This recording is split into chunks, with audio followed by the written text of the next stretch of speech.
The month of October is my favorite time of year in New England. I remember one Halloween back in the day dressing up as a vampire, complete with my plastic fangs, cape, and widow's peak, just like Bela Lugosi in Dracula. It's a good memory, but if you were to take away the holiday, it's a crazy idea, right? A vampire in New England? Well, it may not be as far-fetched as it sounds. A town in Rhode Island holds the key to a tale of true horror, known as the New England Vampire Panic. It all started back in the 19th century when a wave of mass hysteria broke out. Bodies were exhumed, and organs of the deceased were taken to be burnt. The belief was that it would stop the corpses from feeding on the living. People were getting sick all across the Northeast, dropping like flies. Tuberculosis, the bacterial disease, known back then as consumption, was the leading cause of mortality in the Northeast. It was spreading throughout families, causing illness and eventual death.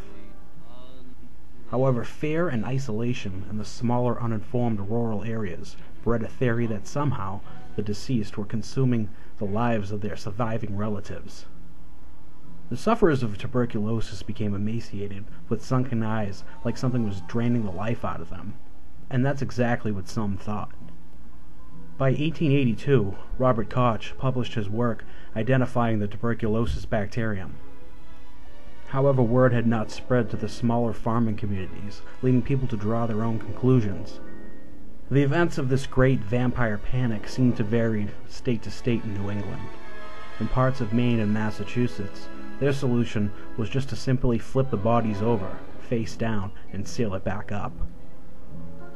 Rhode Island and Vermont, however, took it a step much further, frequently burning the dead person's heart, offering up the smoke and ash as a cure for the ill.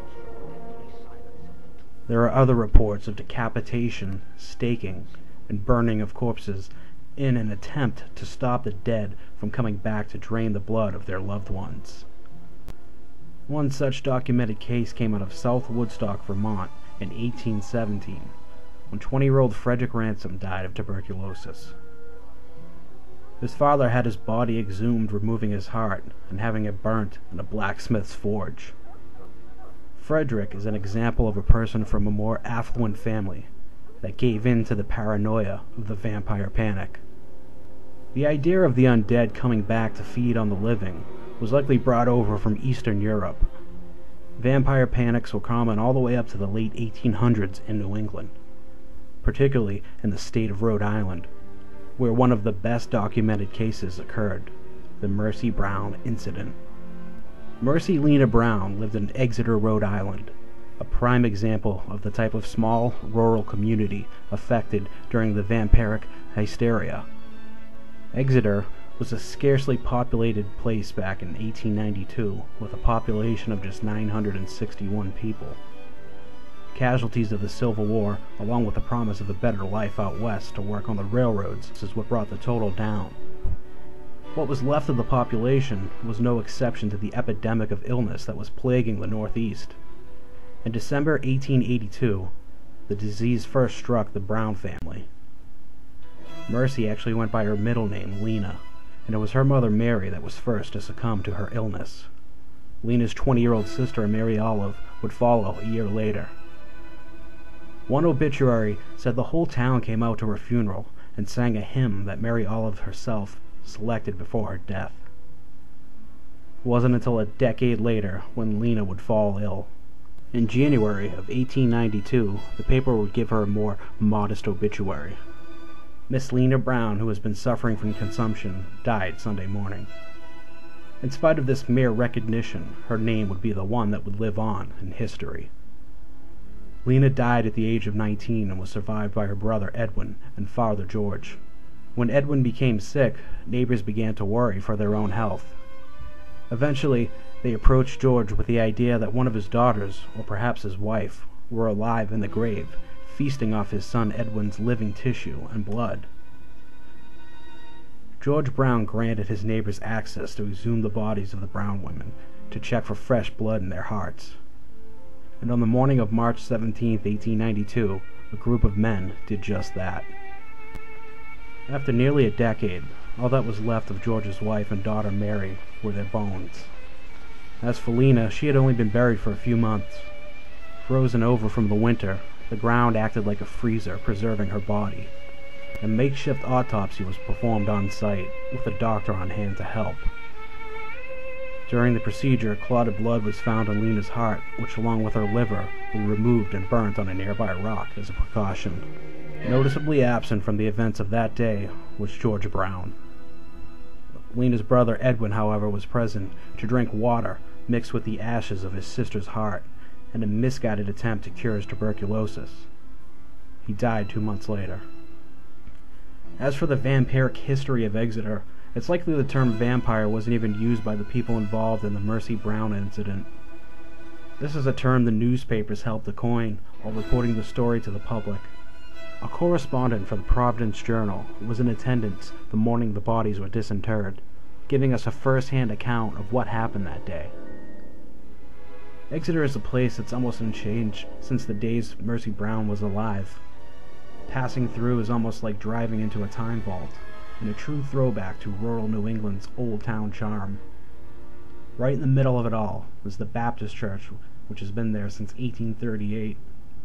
A drive down the cemetery dirt road in the back leads you to an almost preserved setting of the events of 1892, and a small and somewhat unassuming cemetery.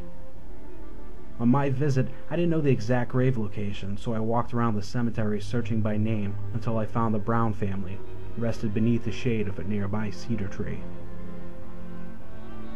Lena's tomb is decked out with all the accoutrements a rock star or celebrity grave would have. You could list an inventory of all the items that have been left here over the years. Most commonly found is pocket change that covers the base and top of the grave throughout the year. There's an old belief that if you drop a coin and make a wish, the dead will help make it come true. Very much like a cemetery wishing well. Also left behind was some food, including a full donut and apple, to be washed down with a nip of Smirnoff vodka and chased with a bottle of Poland Spring. In some cultures, leaving food behind is thought to help the nourishment of the dead. But the most interesting item I saw is this set of keys left on the top of the tomb. The chain is full of weathered keys and a remote lock. Your guess is as good as mine as to why someone would leave these here. I can only speculate. Maybe someone left in a hurry, leaving the keys as an accidental offering. And people leave all kinds of messages, notes, even carving names and initials into the granite.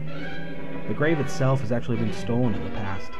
It's since been bolted into the ground by an iron stand, forever keeping it in place, along with a memory of that dark day back in March of 1892 that goes with it. Today, the New England vampire panic isn't exactly something that's usually discussed in the classrooms like the Salem witch trials, even though it's another perfect example of the type of damage mass hysteria can create. Exeter has chosen not to market its infamy into a gimmick to help promote tourism. It's not so much a forgotten history as much as it's just something that seems to be left alone. No matter how indifferent some of the locals are to the subject, there is still no shortage of tourists looking for a late-night thrill or daytime photo with the vampire grave. People have always had an obsession with the macabre. That kind of notoriety has made this a roadside curiosity that's turned this quaint and quiet town in Rhode Island into an unlikely tourist destination. Overall, I think the Mercy Brown incident is a very important piece of New England history that should be remembered in some way. But I'm not sure if leaving a set of car keys on this poor girl's grave is the best way to go about that. But then again, who am I to judge? I'm no better than any other visitor to the Exeter Cemetery. I didn't choose to leave anything behind, but still, my strange fascination with morbid history led me here, just like anyone else. Around Halloween, the subject of vampires and zombie-like people coming back from the dead seems almost fitting for the holiday, and any real-life setting that can be visited will inevitably attract tourists. This time of year lends itself to a perfect opportunity to discuss what happened, to both terrify and educate. 200 years after the events of 1692 in Salem, Massachusetts, a set of similar circumstances of mass hysteria occurred in closed-off rural communities that perhaps could have been avoided. So, in closing, there is plenty of virtue to gain from visiting a place like the Mercy Brown grave, regardless of your reason for coming. Embracing a town's dark history raises awareness that could ultimately help to prevent the very thing that made it so infamous in the first place from happening again in the future.